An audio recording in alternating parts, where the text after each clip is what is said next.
till here everything is clear till here? Just remember this. So whenever you will hear this MP, you will realize that state election is going on. Sorry, that central one. Okay, and MLA is related to state. So you will not confuse that MLA's elections are going on or MPs. So in this way you can understand the procedure of direct election and the indirect election. Now let's move to the merits and demerits also. Everything is having pros and cons. Like this system also, certain merits are there and demerits as well. So read out well. If you feel any problem in that, so you can ask. These merits and demerits are very easy. You can, don't have book? Okay. Take. So you have not read this, merits and demerits? See, I'm just concisely telling this. If we will talk about the merits. Okay, merits. So here merits are that in a democratic way we can choose our government. We can choose our government. Our consent is involved. Okay, and secondly, we can check out the malpractices of the politicians. Means we will see that policies and measures are going in that way or not. And in this, less corruption. How less corruption? We cannot manipulate many people. Like India's population is 3.5 billion. 135 crore. 135 crore. So we can easily corrupt them. We can corrupt them? No. So less corruption. Like in elections, what generally things are going on? They try to manipulate the people to get the vote. Okay, they will provide some kind of money, some kind of anything to get the vote. But how you will corrupt 1.35 million people? It's not possible. So here you can see that less corruption is there. If we will talk about the demerits, so you can say that like voters are also, sometimes voters are illiterate and the politicians are also very much illiterate. So you can say, you can see that healthy functioning will not be there. Government will not work properly. Wrong selection, and after that execution will not be as per the plans. So here you can see the demerits also. So like this. Read it. If you feel any problem, so you can ask. And you can see that in direct election, voters' interest is more as compared to indirect. Like we involved in this, so we are having interest what is going on.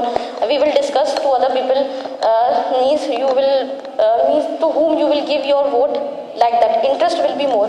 But in the indirect, we are not involved and less interest would be there. But as compared to the direct election, we people are having less interest. And in the indirect elections, corruption will be more or less? Corruption will be more, yes. Because their only representatives are there. Members of the parliaments are there. So people can manipulate them easily, and they can use the means of corruption to corrupt them. So more corruption will be there. So here are some of the important merits and demerits of these two systems. Okay. After that, inshallah, we will discuss the next topic, that is the difference between general election, after that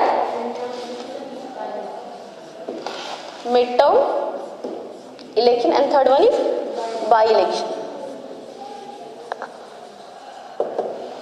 Okay. If we will talk about this term, general election. Generally elections are going on, and at what duration they are? At the duration of 5 years. Yes. 5 years. Generally elections are going on for the Lok Sabha and the Vidhan Sabha. Okay, general elections are going on within the when we will complete the 5 years. Okay, so tenure is about 5 years. Okay, so this is about the general election. But what is this midterm election? Midterm, middle of the midterm. So what happened when to understand this process?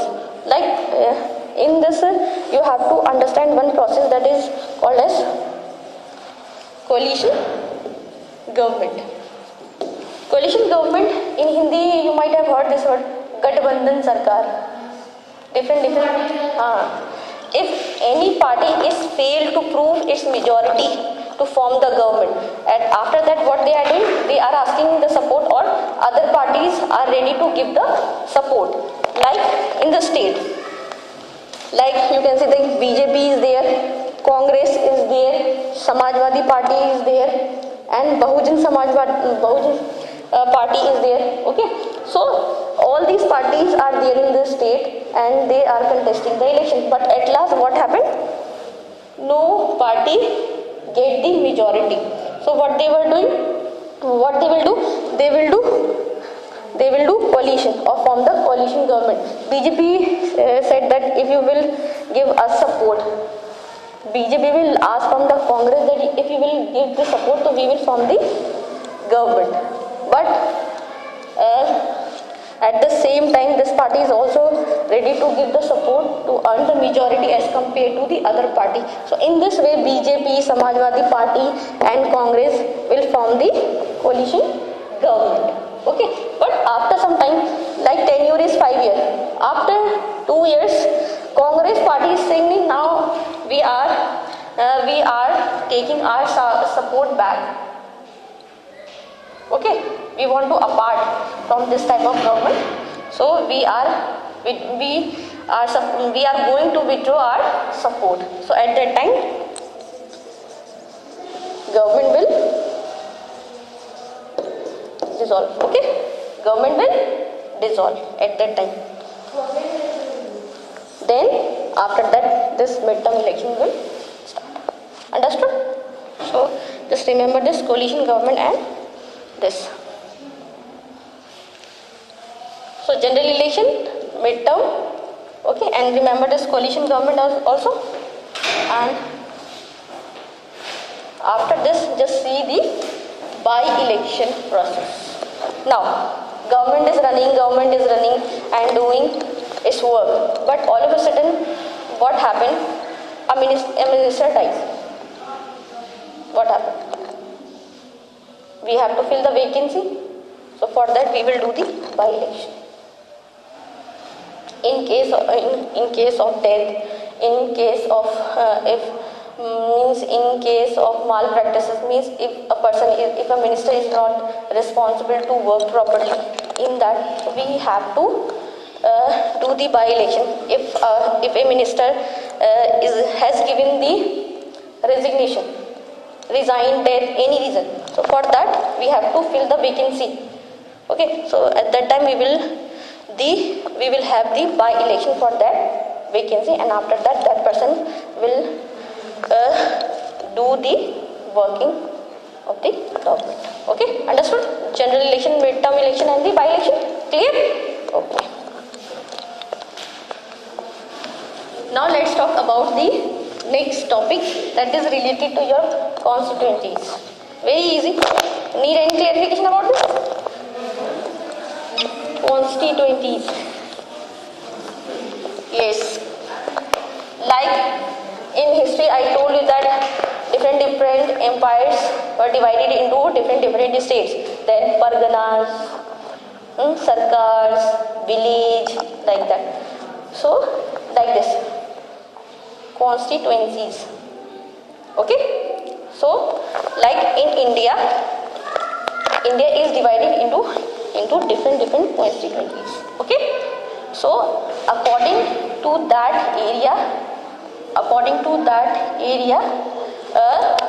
representatives are coming and voters are also there.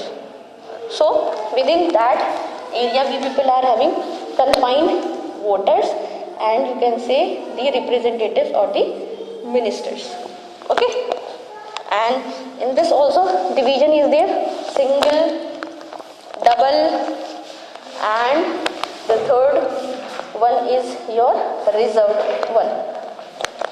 In single or in double you can say the multi-member and the reserved constituencies. Okay, in these single member constituencies what happened? Only one member or one representative will be there, and in the multiple more than one. And reserved one, see in India seats are reserved for the scheduled caste and the scheduled tribes. So these people will contest the election.